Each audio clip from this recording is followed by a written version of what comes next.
Pai do Senhor, povo de Deus. Amém? Aí atrás, ouvem bem? Bem, graças a Deus. Mais um culto de ensinamento, onde vamos aprender a palavra do Senhor. Quero agradecer aqui a presença dos convidados. Tem um grupo de convidados que fui eu que convidei. A gente está compartilhando um pouco sobre Deus com eles. Hoje à tarde oramos. Estávamos no ginásio, oramos juntos e também praticamos um pouco de esporte, né? E foi o Raí, o Lucas, Cauã, Luiz, Pedro, o novo pequenininho lá, não sei o nome dele não. Hã? O nome dele mesmo. Iveson. Aqui é Doco, Dodó, né? Irmão, vocês oram por esses jovens, eles estão todos ali da rua que eu moro. Aí eu fiz amizade com eles, estou orando com eles, falando de Jesus para ele e trazendo ele para os cultos, né? Na verdade eu convido. Quem se encarrega de trazer o pessoal para o culto é o Lucas aí. O Lucas chama todo mundo e ele traz todo mundo aí. Também está conosco Maurício, seu avô, irmão João. É assim? Acertei o nome ou errei? Acertei, não foi? Tem um ex-aluno meu e um dos que moram ali na Gamileira que já fizeram parte da missão evangélica, né? E eu estou esquecido do nome, para falar a verdade é isso. Maurício, vai, me ajuda aí no nome dos meninos. É o Erle e Jota. Eu conheço por Jota, mas é isso mesmo. Então Deus abençoe cada um de vocês que estão nos visitando, certo? Sim, posso me esquecer do Elias, né? Veio com nosso irmão Manuel, né? Está no culto também hoje.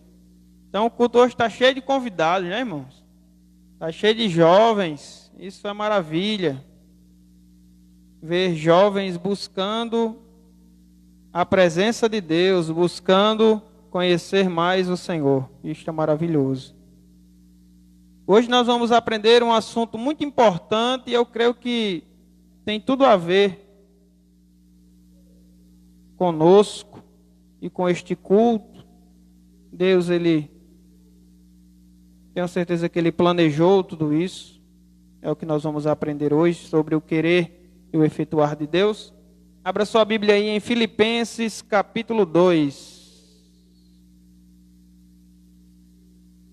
Terça-feira tivemos uma noite bem atípica. Fizemos um momento de oração com muitos irmãos e foi um culto muito avivado. Muitas pessoas saíram daqui cheias da glória do Senhor. E espero que esse avivamento tenha realmente efeito até o fim. Porque se foi só naquele culto e acabou, já era. O avivamento em nós, ele produz em nós uma vida avivada todo dia. E o avivamento de terça-feira e de todos os dias em nossas vidas produz esse tipo de avivamento em nossa história. Filipenses capítulo 2, verso 12 em diante. Quem tem Bíblia, procura alguém que não tem, senta do lado ou compartilha a Bíblia para ele ler junto com você. Tá logo procurando aí alguém que não tem a Bíblia, ajuda aí a ler. Esses meninos tudo nem sabem ler. Marca aí para eles.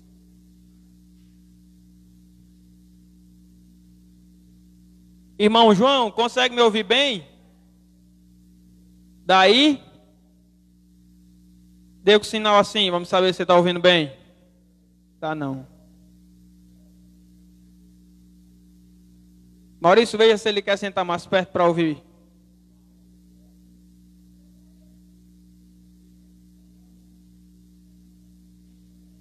Tá ouvindo bem, seu João? Tá? Tá a primeira? Glória a Deus. Glória a Deus. Filipenses capítulo 2, verso 12 em diante. Pegue sua Bíblia, você que está em casa aí pela rádio, pela internet. Tenho certeza que vai ser proveitoso você aprender hoje sobre esse tema. Todo mundo achou? Todo mundo está com posse do texto? Pode ler? Diz assim: assim, meus amados, como vocês sempre obedeceram, não só na minha presença, porém muito mais agora na minha ausência, desenvolvam a sua salvação com temor e tremor.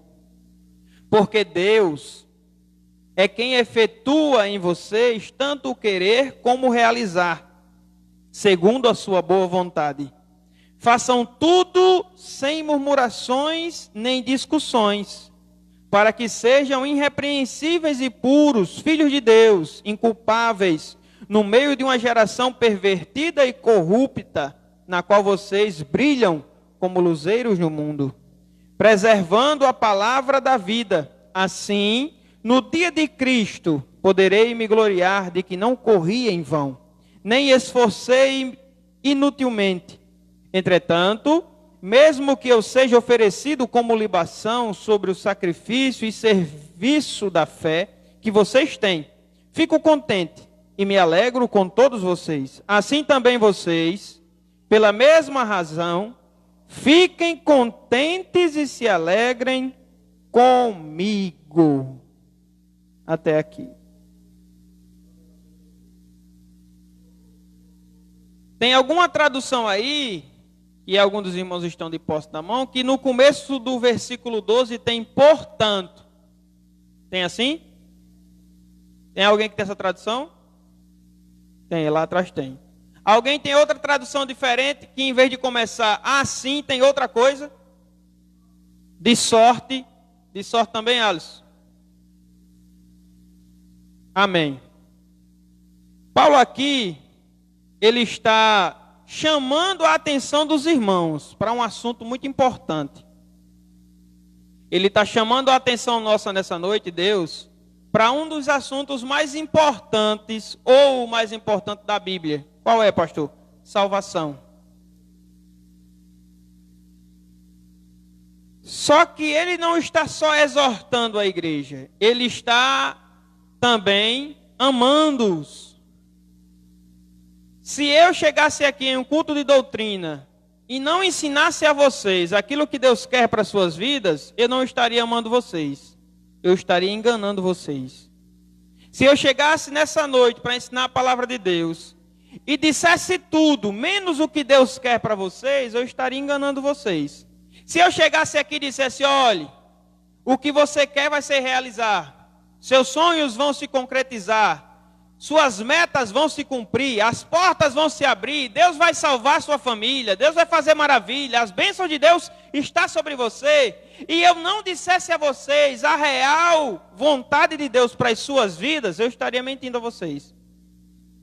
Então, muitas das vezes, quando nós somos colocados no canto da parede e exortados ou chamados à atenção, muitas das vezes é Deus demonstrando o seu amor para conosco.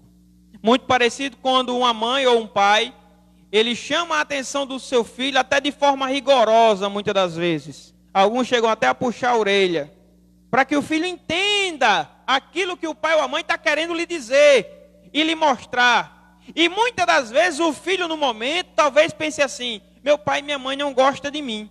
Mas lá na frente, quando eles verem que o destino que eles iam era errado e que o pai e a mãe estavam certos, eles vão ver que aquele puxão de orelha, aquela reclamação, aquela cobrança foi o melhor para as suas vidas.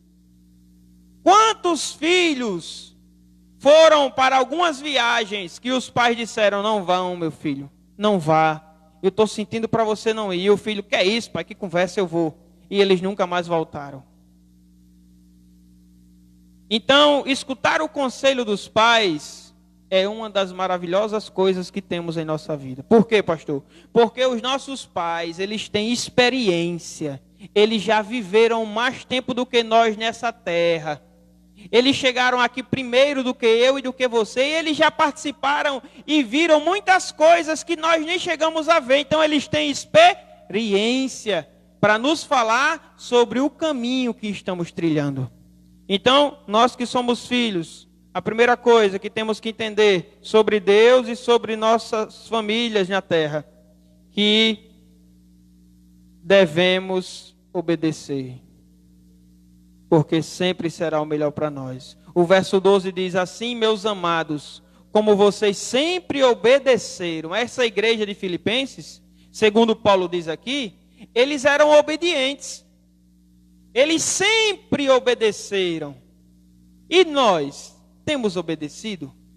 Temos sempre procurado obedecer a Deus e a sua vontade? E Paulo termina com algo muito interessante. Vocês sempre obedeceram, não só na minha presença, porém muito mais agora na minha ausência. Desenvolvam a salvação com temor e tremor. E eu quero dizer uma coisa sobre salvação para o pessoal que aqui está hoje, os irmãos que estão acompanhando e aqueles que vão ver depois. Uma coisa é eu falar que tenho Jesus no meu coração.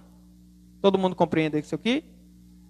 Uma coisa é eu chegar para os meninos: ei, Jesus está no meu coração.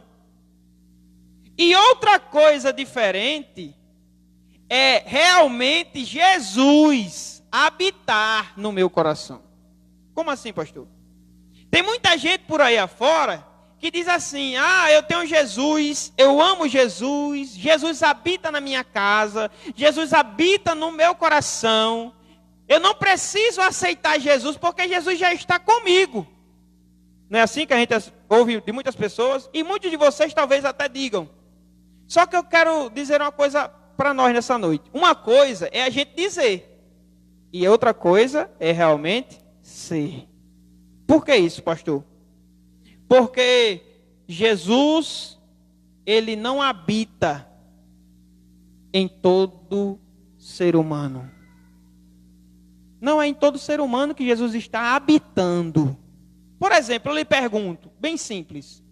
Essas pessoas que estão bebendo, algumas estão embriagadas. Eu lhe pergunto, Jesus está habitando dentro delas? Estão? Tem como? Não. Por que, pastor, não tem como? Porque a Bíblia diz que o que nos separa de Deus é o nosso pecado. Por causa das nossas iniquidades e pecados, é que nós separamos de Deus. Como assim? Se afastamos de Deus. Não é a provação, não é a tribulação, não é as batalhas. Não é nada disso que nos separa de Deus, não. O que nos separa de Deus só é o pecado e ponto final. É isso que faz separação entre Deus e os homens.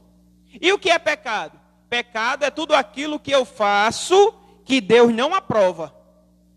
Por exemplo, Deus aprova a mentira? Não. Então, quando eu minto, eu peco. E quando eu peco, eu me afasto de Deus. É simples. Por isso que eu volto a dizer, uma coisa é eu falar que tenho Jesus em meu coração. E outra coisa é eu ter Jesus habitando em mim. Então, quando a gente para ver tudo isso, a gente para analisar nós mesmos e pensar: será que Jesus habita dentro de mim mesmo? Pare para analisar isso hoje.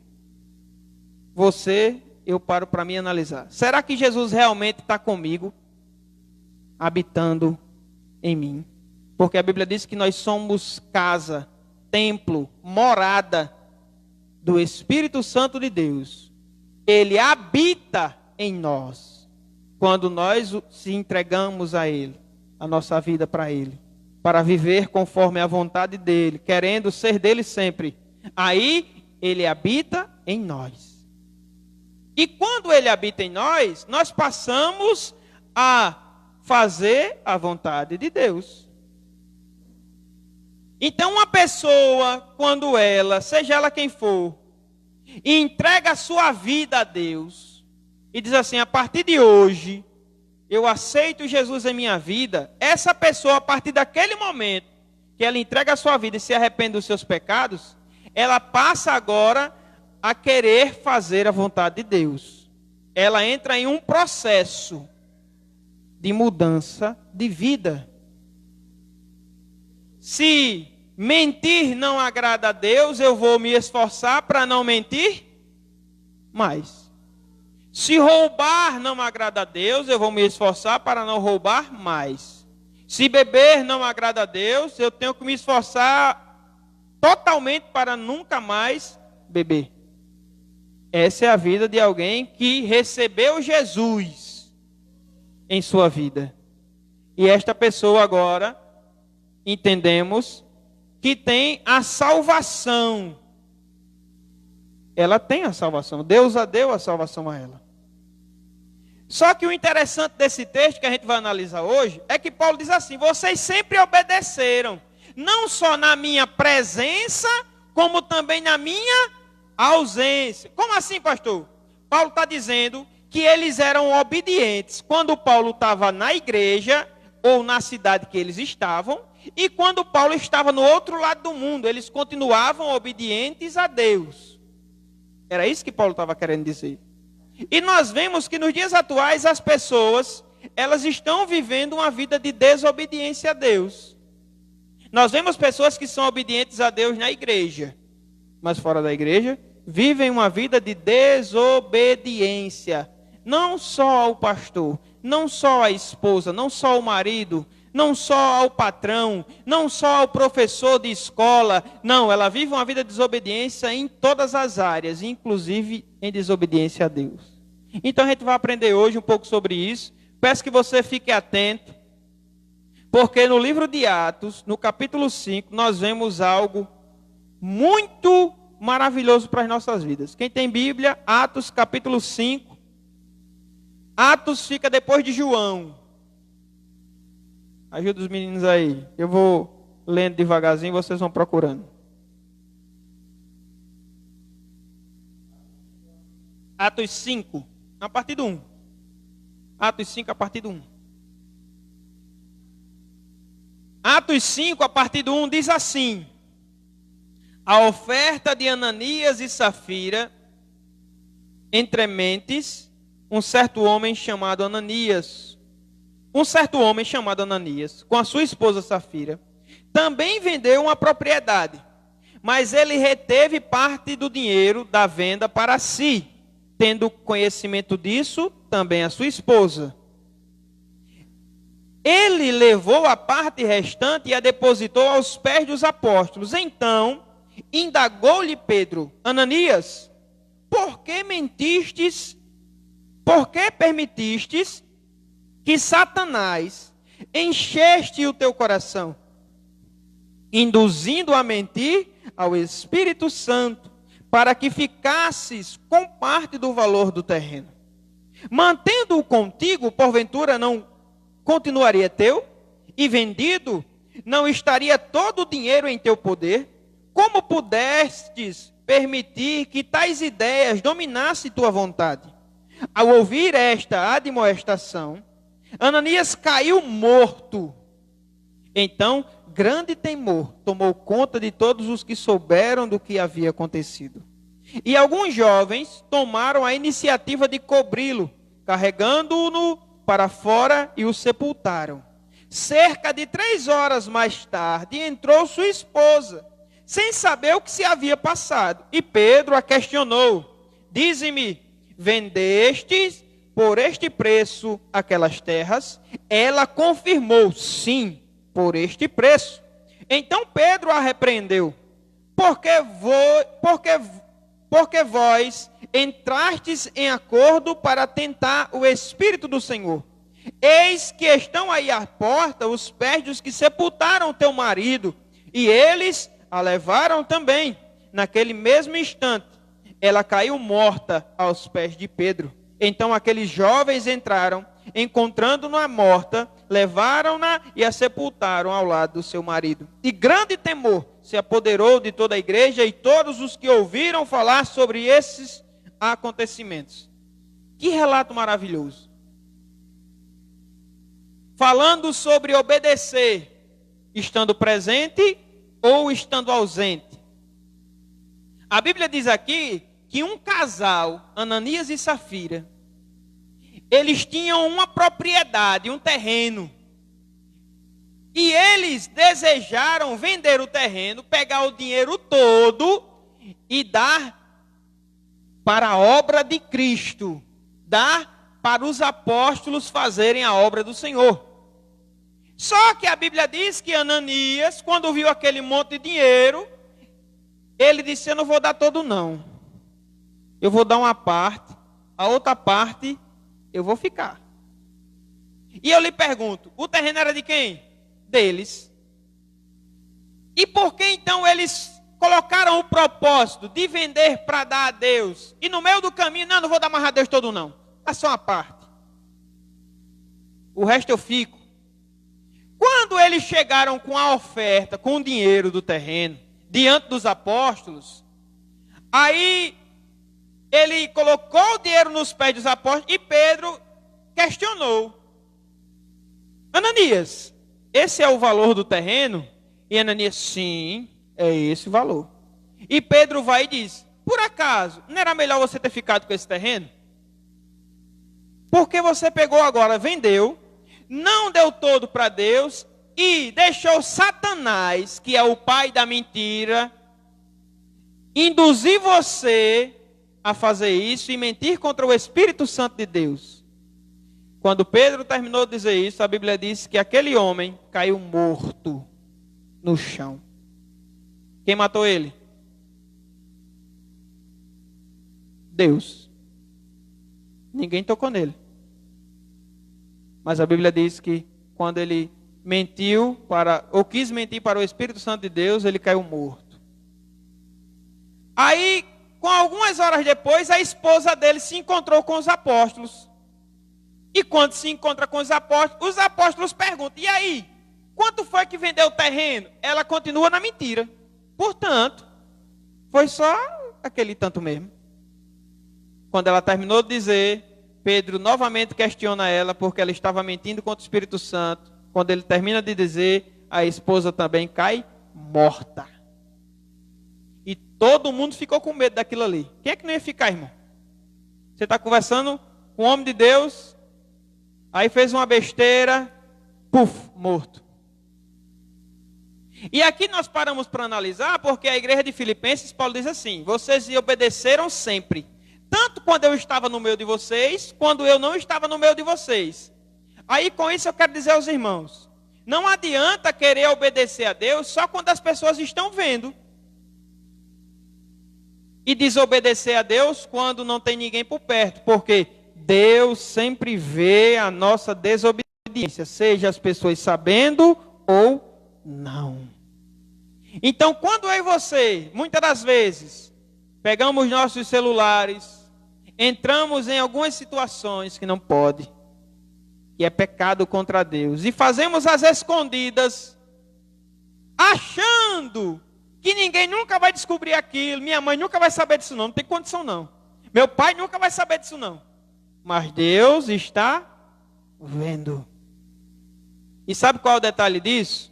Ainda que você ou eu não venhamos mentir contra o Espírito Santo, não venhamos fazer coisa desse tipo, mas a gente começa a pecar e viver essa vida de pecado escondido, um pecado oculto, o final da nossa vida nós vamos se deparar com o juiz, que julga todo mundo e que vê todas as coisas.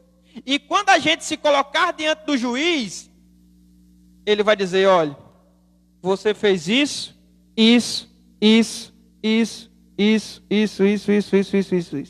Aí você vai ficar aterrorizado, vai dizer: não,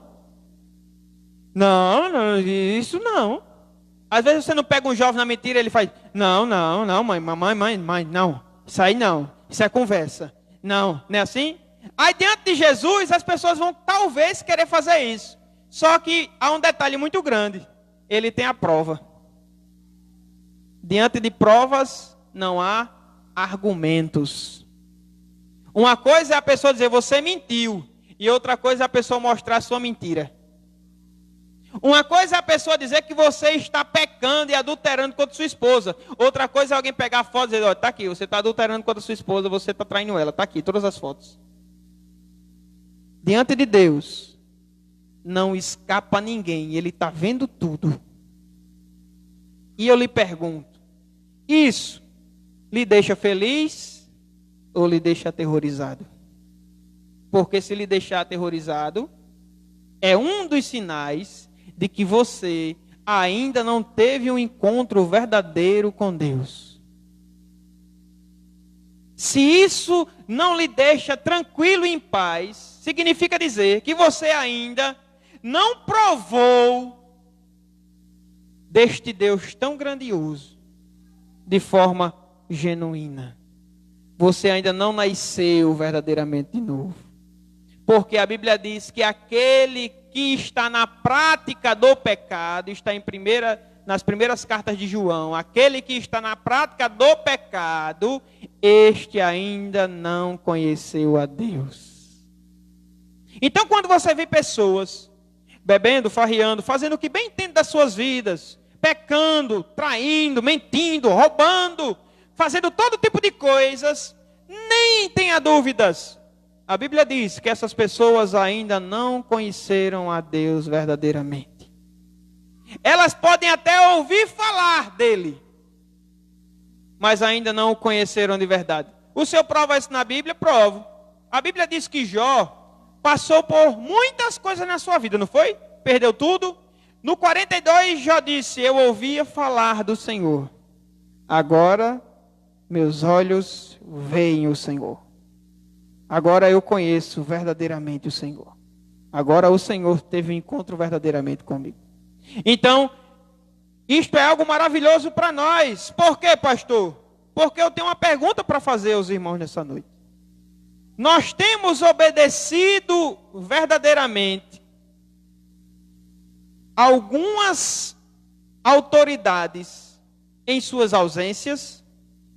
A Bíblia diz que toda autoridade é constituída por Deus. Pai e mãe é autoridade, sim ou não?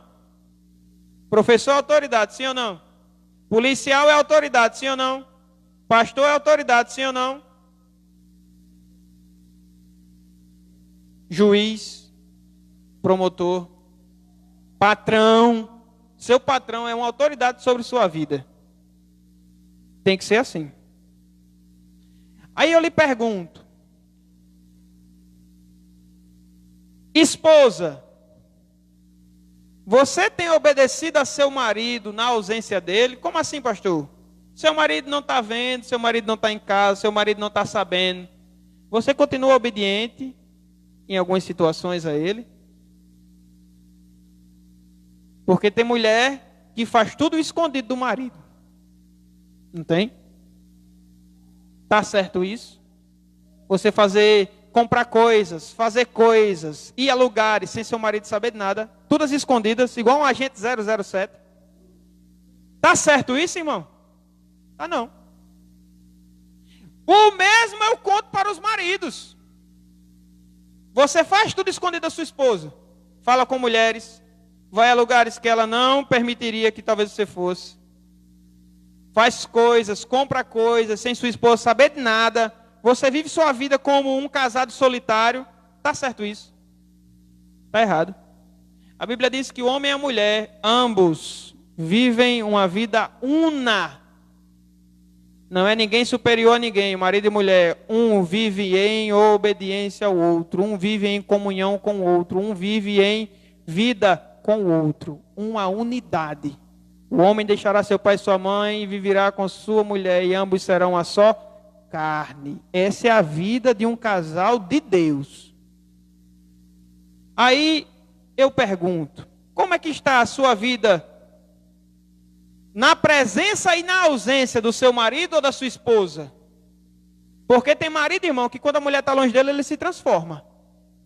Não tem? E tem mulher que também, quando o marido está longe, se transforma.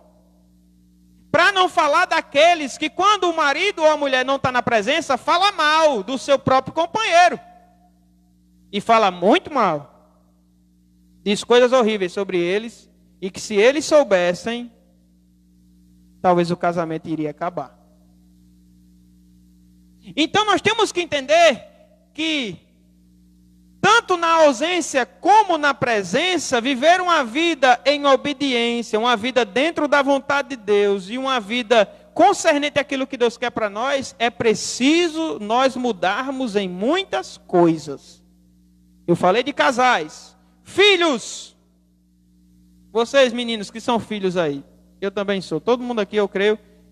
Alguns já não tem mais seu pai ou sua mãe. Mas quem é filho? Você obedece sua mãe quando ela não está em casa? Precisa responder não. Você obedece sua mãe de madrugada porque tem filho que ele é obediente enquanto está acordado. Você diz assim, olha, não pegue no seu celular, vá dormir. Aí o filho está certo. Quando a mãe dorme, ele... celular. Free Fire. Sei o que, YouTube.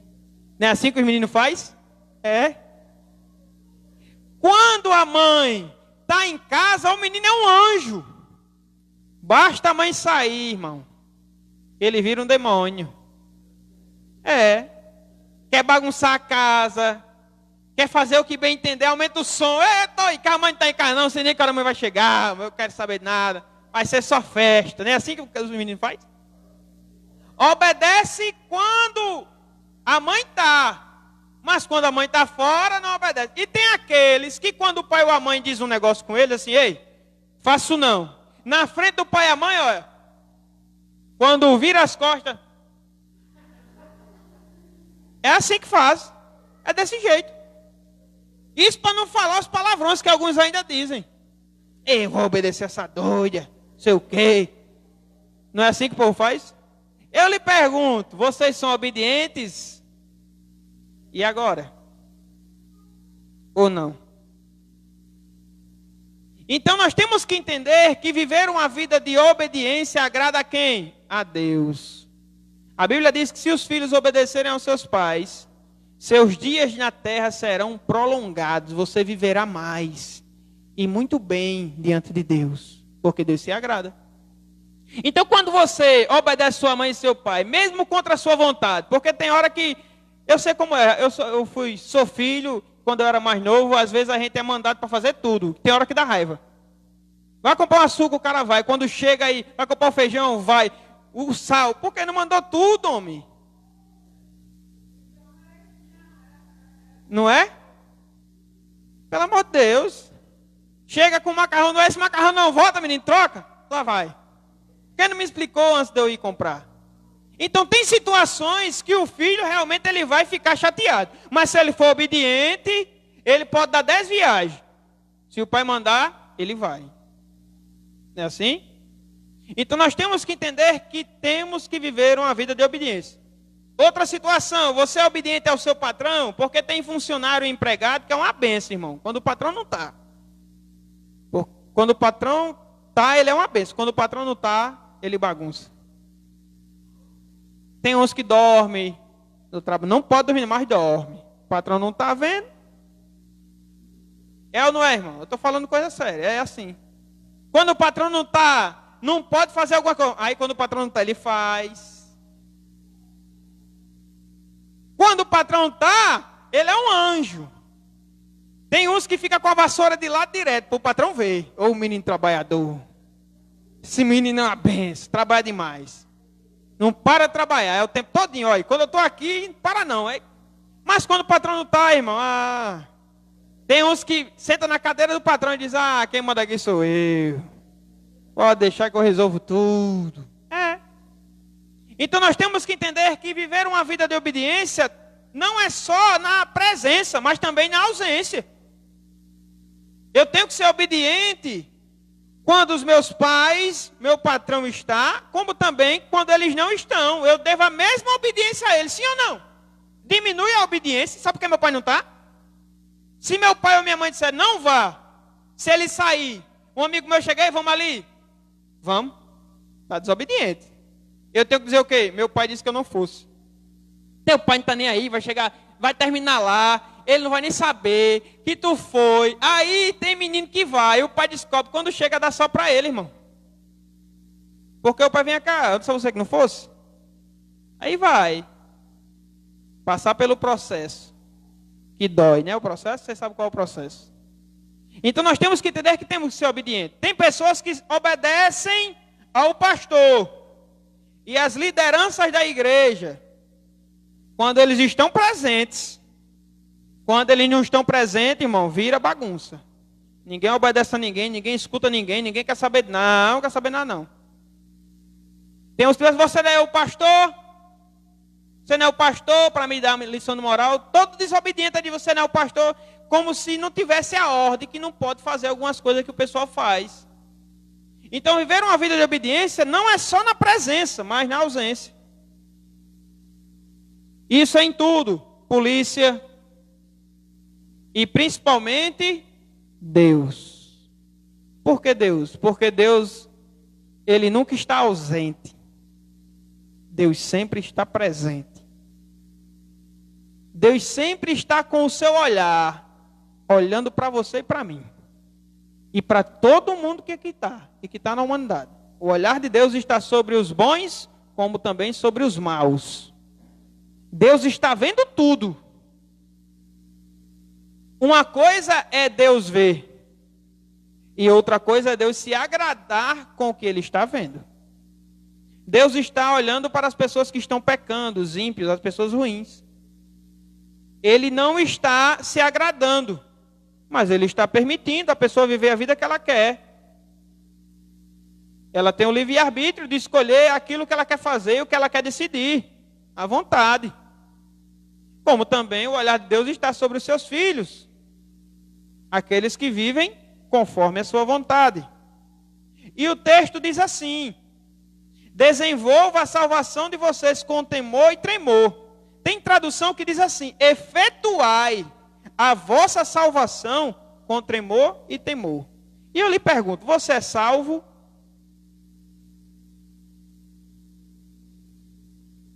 Você, diante de tudo que eu tenho falado, você tem certeza que Deus lhe resgatou, lhe transformou, lhe salvou, que Deus habita dentro de você? Tem certeza disso? Tem certeza que se Jesus voltasse agora, você iria para o céu arrebatado? Você estava lá, garantido isso? Ou você tem dúvidas? Se você tem dúvidas, é porque você ainda não tem certeza. E só tem certeza aqueles que entregaram as suas vidas verdadeiramente a Deus. Para fazer a vontade do pastor? A vontade de Deus. Porque o pastor às vezes vai dizer algumas coisas que não é para fazer, e não é para fazer mesmo. É para fazer sempre a vontade de Deus. Essa sim tem que ser feita acima de todas as coisas. E Paulo diz assim: efetuai a vossa salvação com temor e tremor. Quer dizer que se Deus me salvou, pastor, eu estou salvo e acabou, se vou para o céu, não preciso fazer mais nada. Pronto, aceitei Jesus, pronto, agora é só ficar em casa e relaxar e pronto, é assim? Isso é uma atitude de alguém que está salvo em Cristo? Não. A atitude de quem está salvo em Cristo é se esforçar, se dedicar, se comprometer com Deus diariamente.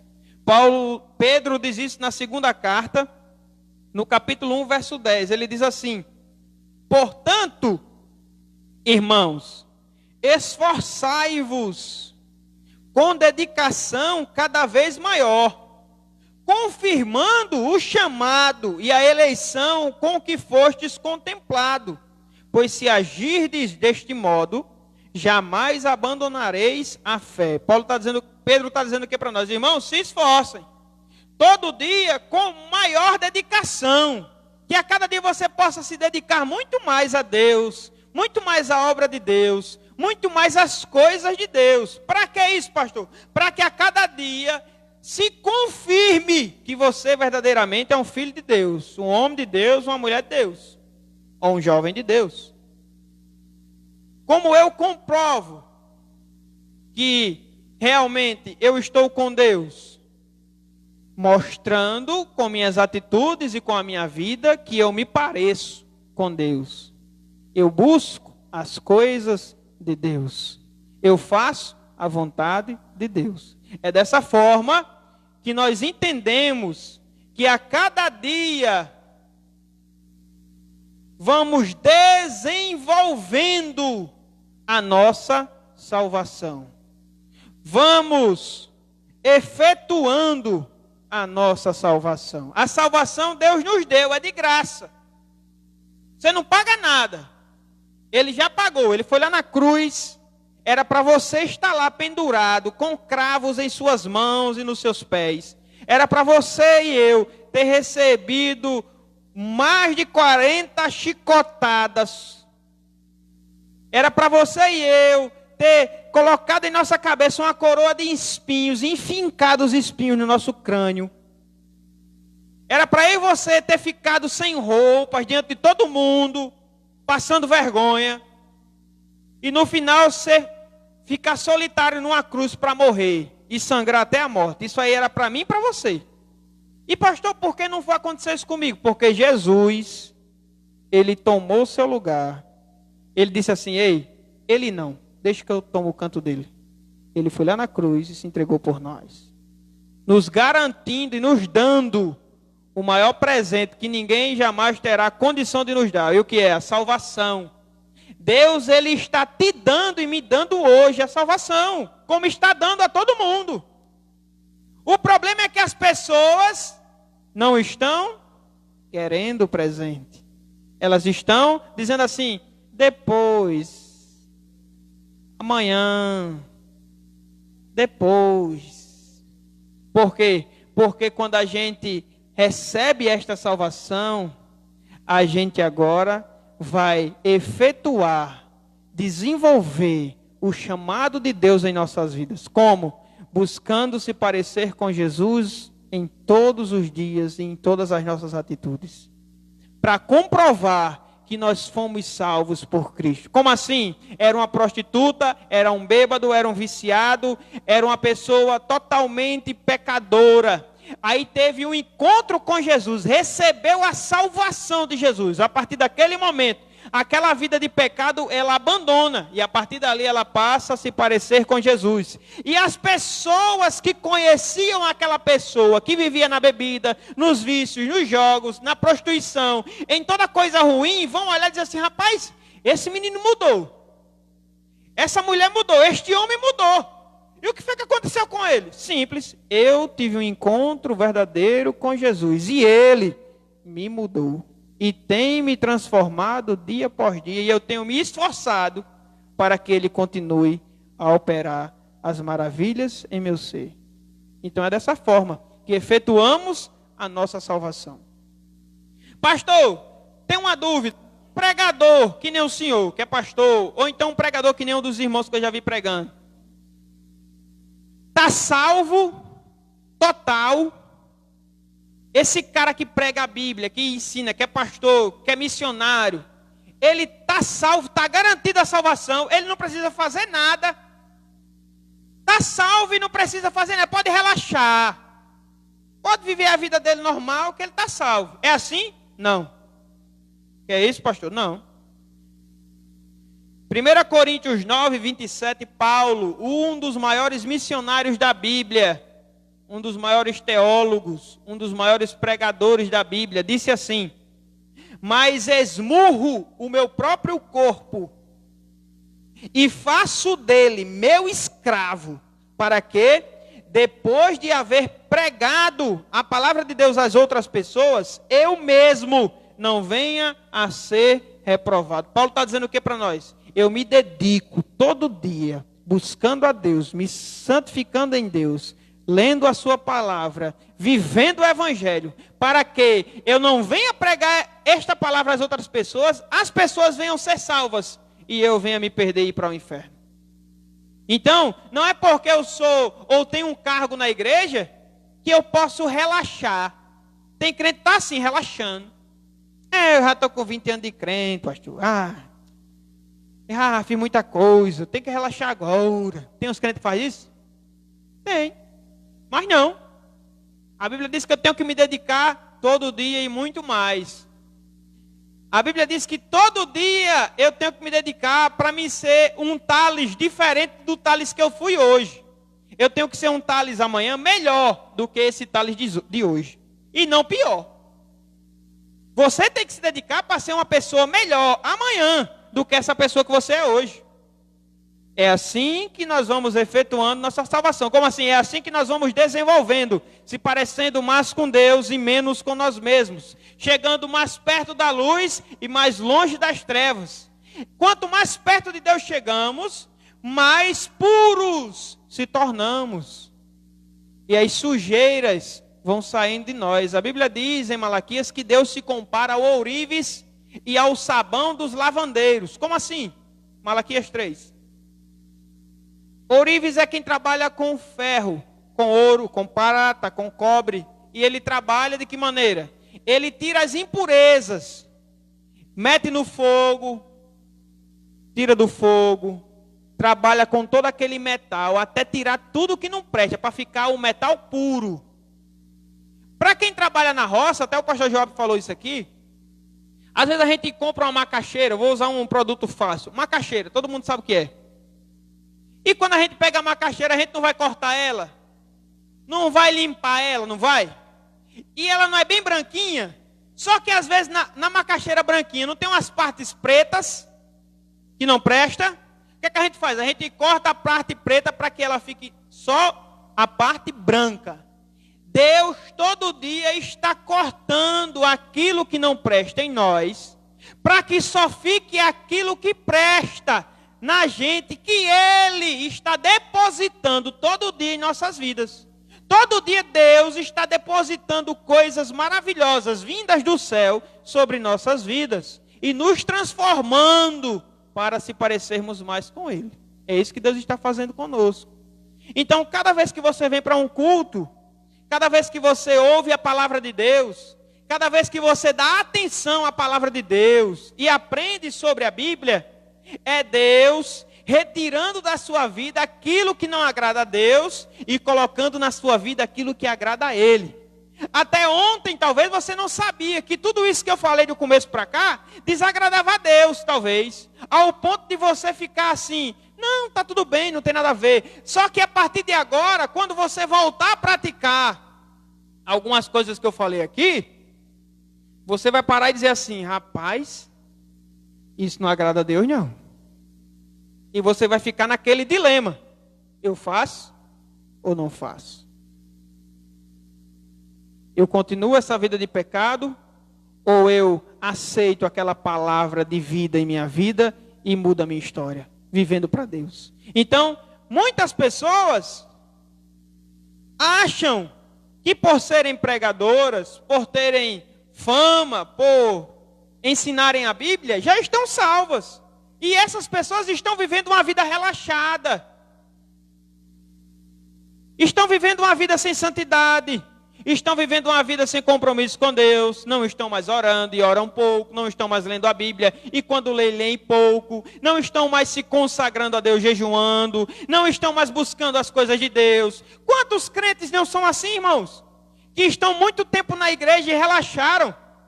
Se mandar jejuar 12 horas num dia, ele diz: eu vou morrer. Não, pastor. Porque não tem mais a prática de jejuar.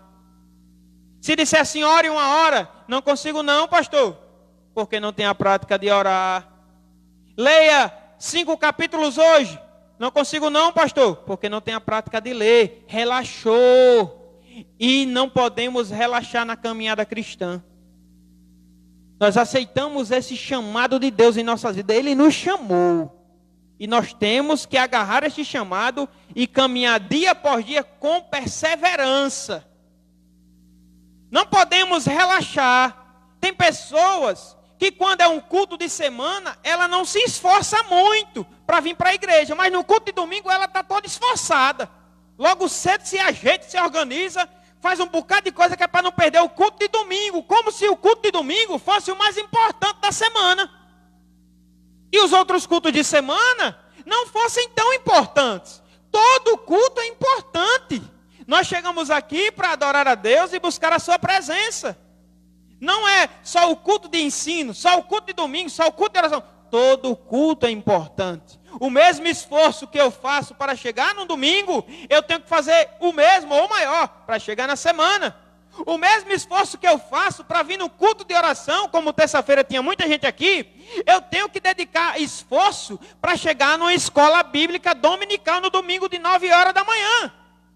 Por quê, pastor? Porque eu tenho que ser um crente esforçado e não um crente relaxado. Tem muito crente que é esforçado, irmão, no trabalho. Não chega atrasado nem com a vacatuça, porque vai descontar de salário. Vai tirar um dinheirinho. Pode mandar o patrão mandar voltar para casa. Pode ser demitido. Mas não se esforçamos na obra de Deus. Clamor de meio-dia. Tem muito crente que pode vir para o clamor de meio-dia, mas ele não está nem aí. Ele não quer se esforçar, ele não quer se dedicar. Ele coloca 1001 desculpas. E Deus está vendo o que é desculpas. Por isso que a salvação, efetuar a salvação, desenvolver a salvação, viver esta salvação como um crente salvo em Cristo, é aquele crente que é salvo e esforçado. E ele sabe que não são as obras que vai fazer ele chegar no céu. Quem vai fazer ele chegar no céu é Jesus. Jesus pagou o preço. Jesus foi na cruz. Jesus nos comprou e nos deu a salvação. Mas ele entende que Jesus se esforçou para chegar na cruz. Que Jesus teve que se dedicar e chorar, e sangrar, e suar sangue até chegar na cruz. E ele entende que se Jesus fez tudo isso por ele, ele vai se esforçar dia após dia para fazer o mínimo por Jesus. Este é um crente salvo. Então nós paramos para analisar nossa vida e vemos o quanto nós estamos relaxando, irmãos. Nessa pandemia teve crente que relaxou tanto que, pronto, está lá relaxado até agora. E se Jesus voltar? Os relaxados vão para o céu? É assim? Não, irmão. Se você tem 10, 20 anos de crente, 50, sei lá, se você é um crente muito antigo ou um crente novo convertido, é a mesma coisa para ambos. Tem que se esforçar, tem que se dedicar, tem que buscar, tem que ler a Bíblia, tem que orar, tem que se jejuar, tem que se esforçar para chegar na casa do Senhor. Sem esforço não vamos conseguir nunca. Tem que ter esforço. O povo alcançou a terra prometida lá em Êxodo. Como? Esforço, deserto, sol causticante, muitas vezes sem a provisão que eles até murmuravam em muitos momentos. Eu vou falar sobre isso lá na frente. Mas como é que eles alcançaram? Esforço, fazendo a sua parte e Deus fazendo a dele. Tem muita coisa que Deus já fez por nós e vai fazer, mas tem muita coisa que somos nós, irmãos, que temos que fazer, que temos que nos colocarmos à disposição. Olha o que aconteceu para Isaías. Isaías capítulo 6, teve uma visão. E na visão, Deus pergunta a Isaías: a quem enviarei? Se fosse alguns crentes de hoje, ia dizer: envia o irmão fulano. Envia o irmão, envia a irmã, pastor, a irmã Cicrana, ela vai. Eu não. Isaías diz o quê? Senhor, eis-me aqui, envia-me a mim.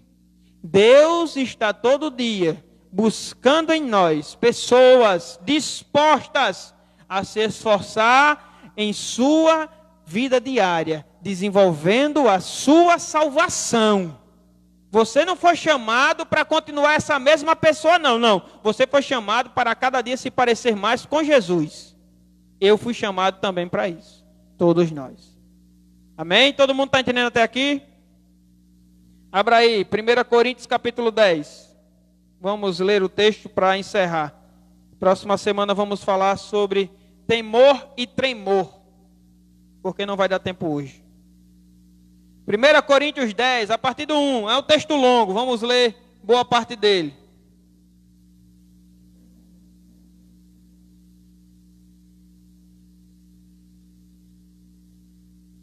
Primeira Coríntios capítulo 10, verso 1 ao 12.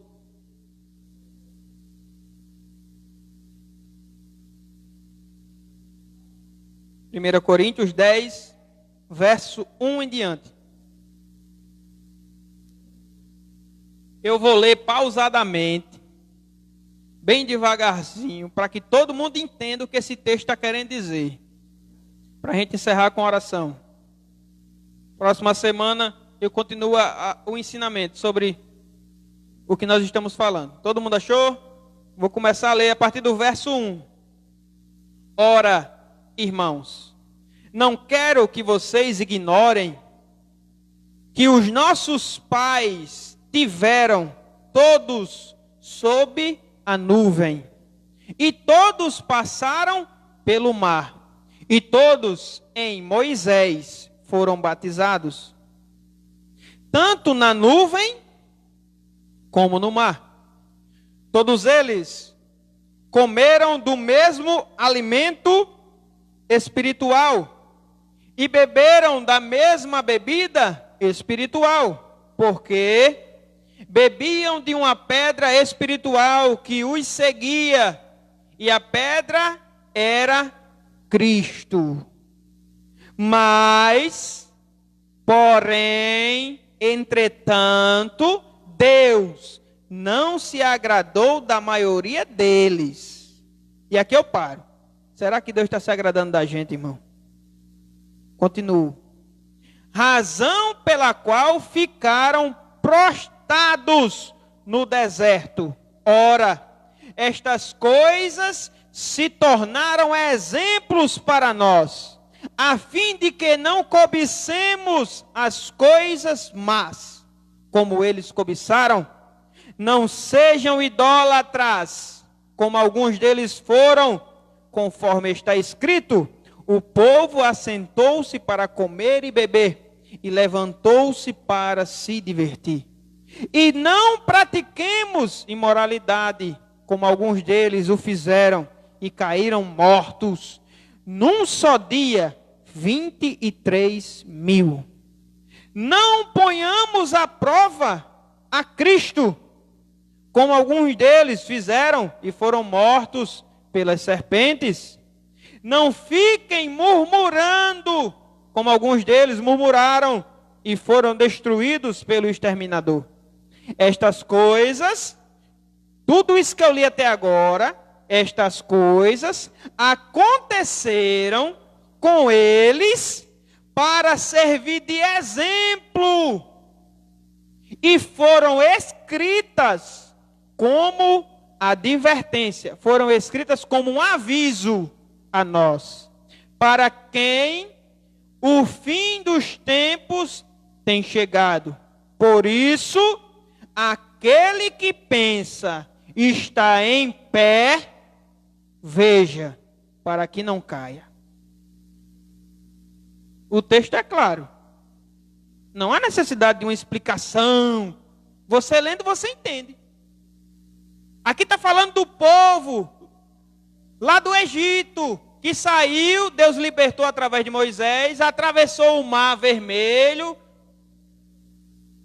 eles comeram do maná, ouviram de Deus, tiveram experiências com Deus maravilhosas, beberam de Cristo, beberam do próprio Deus. Mas a Bíblia diz que Deus não se agradou de alguns deles. Por que será que Deus não se agradou de alguns deles? Por que será que Deus não está se agradando de alguns de nós? Por que será? E tem um detalhe.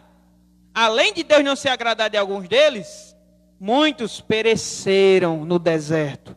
Resumindo, não chegaram na terra prometida. Para nós, não chegarão até o céu.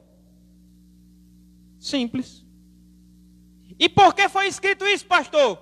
É um aviso. Deus colocou, através de Paulo, este aviso.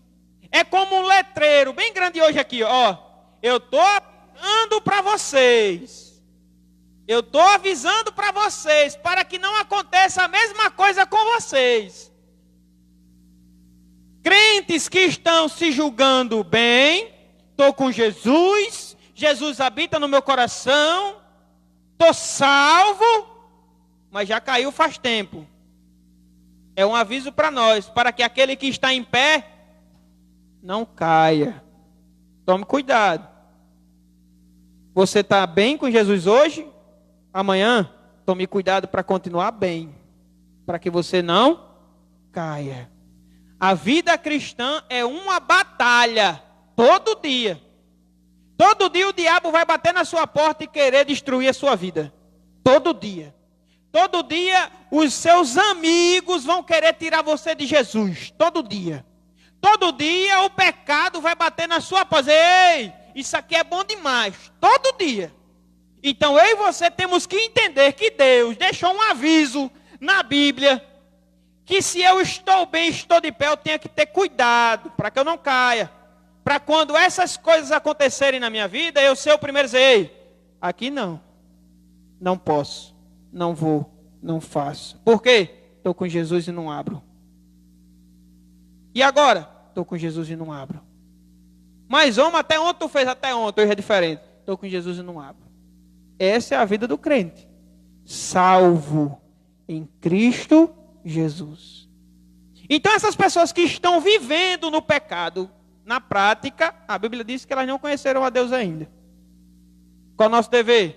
Orar e pregar, para que elas acordem e que Deus salve elas também. Esse é o nosso dever. Então, essa é a mensagem de hoje, o ensinamento que Deus tem para nós nessa noite. Quinta-feira que vem, se Deus permitir, vamos continuar estudando sobre este mesmo assunto, Filipenses capítulo 2, do verso 12 em diante, que fala para nós efetuarmos, desenvolvermos a nossa salvação. Falando sobre salvação, falando sobre o crente que está em Cristo, falando sobre aquele irmão em Cristo que está relaxado na sua vida, para que a gente venha melhorar, mudar, buscar a Deus e se converter. Pastor, se converter, irmão, nós temos que se converter todo dia. O que é se converter? É mudar a direção. Eu estava indo para uma direção longe da vontade de Deus. Eu me converti, agora eu vou para a direção que Deus quer que eu vá.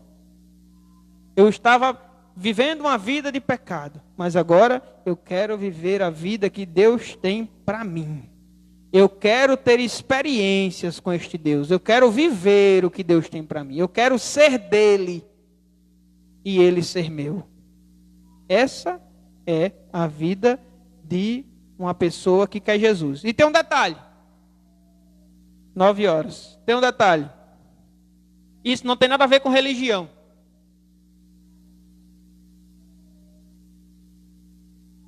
Tem nada a ver com religião. Não é religião que lhe salva, é Jesus. Se você quer ser salvo, você tem que entregar a sua vida a Jesus. A Ele. E viver conforme a palavra dEle. Aí sim, você vai agradar a Deus. Aí sim, você vai provar de Deus na sua vida. Tem muitas pessoas que ainda não provaram, ainda não tiveram esta experiência. Já ouviram falar de Deus? Eu pergunto, você já ouviu falar de Deus? Já. Né, o cara lá de cima. Mas nunca tiveram um encontro com Deus. Nunca tiveram um diálogo com Deus. Um relacionamento com Deus. Uma vida em Deus. Então, nós precisamos a cada dia ter este diálogo, este relacionamento com Deus. Amém? Sábado que vem é a viagem para a Lagoa. Os irmãos que estão indo levem talher, prato e copo. Quem não levar vai comer com as mãos. Simples assim. Vai para a viagem, leve seu prato, seu copo e seu talher. Pastor, esqueci, vai comer com a mão. A não ser que um irmão muito bondoso não coma com o meu prato. A não ser que tenha um irmão muito bondoso lá. Leve seu prato, seu copo, seu talher. E aquilo que você assinou. Porque se você não levar, aí vai faltar para alguns. Para dar para todo mundo. Tá bom? Eu vou estar organizando a questão. O pessoal vai dar o suco, refrigerante, questão da água, mineral. Isso aí não se preocupe, eu vou levar. Quem quiser levar garrafinha com água mineral, filho, alguma coisa, para não tem problema, pode levar. Mas lá vai ter água para você colocar também, para encher, reencher sua garrafinha, tranquilamente. Não há problema sobre isso. Domingo, escola bíblica normal, 9 da manhã na igreja. Normalmente. e culto à noite, culto de missões. Se você quer ser um missionário, você tem de hoje até domingo para convidar a cidade de Itaipu todinha para vir para o culto domingo. Simples assim. Vamos ficar de pé, vamos orar?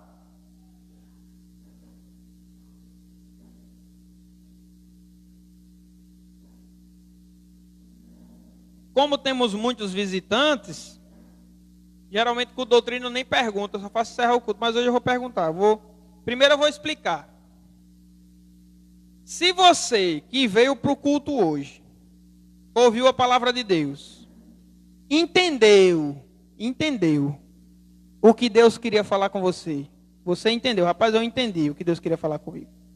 Se você veio e entendeu, e você sentiu a necessidade, o desejo de entregar a sua vida para Jesus e a partir de hoje viver a vida que Deus tem para você, e não a vida que você tem, a vida que Deus tem, os planos de Deus, os sonhos de Deus, aquilo que Deus tem para você. Se você quer isto, mas pastor, eu queria que Deus me tocasse, eu queria ver um anjo, eu queria flutuar. Não, você não vai ver nada disso. Deus está falando com você, ponto final. Através da palavra dele. Pode acontecer de você ver um anjo? Pode. Não há limites para Deus. Mas Deus está me utilizando para lhe perguntar nessa noite. Se você quer entregar a sua vida para Jesus, aceitar Jesus de verdade, e a partir de hoje se esforçar, buscar conhecer Deus, vir para os cultos, se esforçar a cada dia para estar mais na presença de Deus, orar, ler a Bíblia. Se você sente a necessidade de entregar a sua vida a Deus, porque você se sente um pecador, e que se Deus não habitar em você, você não está salvo, e as consequências são terríveis, Jesus está às portas, e você quer entregar a sua vida para Jesus, eu lhe convido a você ter coragem de vir até aqui à frente. Não é para todo mundo, é para quem tem coragem. E a coragem não é nem muito grande, porque Jesus foi até a cruz do Calvário, ele ia morrer, ele sabia, e ele foi lá por você.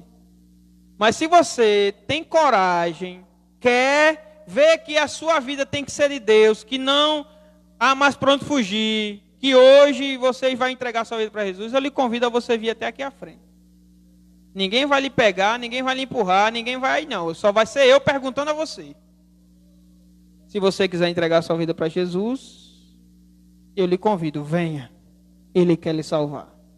Ele quer mudar a sua vida, sua história e todos os seus planos, para colocar os planos deles em suas vidas. Mas se você não quer, não é por força nem por violência. Você que tem que decidir. Deus já está lhe chamando. Amém? Vamos orar. E agradecer a Deus por tudo nessa noite, em nome de Jesus. Deus Santo querido, nós te louvamos, te agradecemos por tudo que ouvimos e aprendemos. Queremos, Senhor, aqui ser gratos ao Senhor, por tua palavra, Senhor, por nos ensinar, por a cada dia nos mostrar, Senhor, como tem que ser a vida cristã, como tem que ser o chamado do Senhor em nossas vidas. Te exaltamos por tua santa palavra, te exaltamos pela tua salvação, Senhor. Te exaltamos, Senhor, porque tu és grandioso. Nos ajuda a cada dia desenvolver a nossa salvação, efetuar, Senhor, a nossa salvação, verdadeiramente como filhos de Deus, como homens e mulheres, Senhor, que vivem para o Senhor. Toma em tuas mãos nossas vidas, nos ajuda, Senhor, a vigiar, a estar atentos para que a gente não venha cair, para que a gente não venha retroceder, para que a gente não venha pecar contra o Senhor. Nos ajuda, Senhor. Converte os corações, converte as pessoas, muda, Senhor, as histórias, em nome de Jesus. Apresentamos toda a cidade de Itaipu, todas as famílias, cada vida que tem participado do culto, aqui como na rádio e pelo Facebook. Toma em tuas mãos nossas vidas. Nós te agradecemos por tudo, nos guarda em nome de Jesus. Assim nós oramos e te agradecemos. Amém. Que o amor do nosso Deus, que a graça do Senhor e Salvador Jesus Cristo, que a comunhão e consolação do Espírito Santo esteja sobre todas as vidas, hoje e para todos sempre. E que todos digam Amém. Que Deus os abençoe em Cristo Jesus. Ótima noite a todos e até próximo culto, se Deus permitir.